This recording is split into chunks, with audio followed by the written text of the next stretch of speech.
రూపాయల నోట్లు బ్యాన్ అయితే ఈ డిజిటల్ నోట్లు చెల్లుతాయి. ఈ నోట్లకు కూడా వాటిదైన గుర్తింపు ఉంటుంది. అదే ఈ నోటుపై ఉన్న స్టిక్కర్. ఈ నోట్లు అచ్చం కాగితం నోట్లలాగే పనిచేస్తాయి.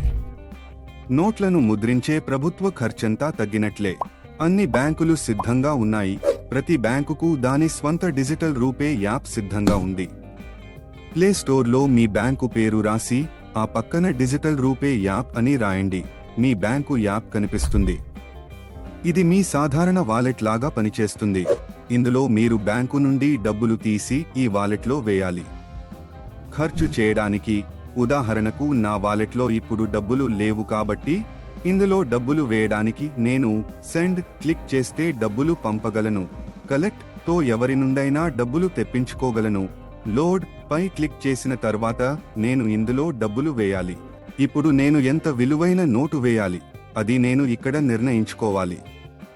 ఉదాహరణకు నేను 10 రూపాయలు వేయాలనుకుంటే నేను ఇక్కడ 10 రూపాయలు అని రాసి ఆ తర్వాత లోడ్ డిజిటల్ రూపే పై క్లిక్ చేసి నా బ్యాంక్ ఖాతా నుండి ఇందులో డబ్బులు వేస్తాను. నా బ్యాంక్ నుండి ఇందులో డబ్బులు వచ్చేశాయి. ఇప్పుడు నేను ఎవరికైనా ఈ 10 రూపాయల నోటు పంపాలంటే చెల్లించడానికి ఈ 2 ఆప్షన్లలో ఏదో ఒకటి ఎంచుకోవచ్చు.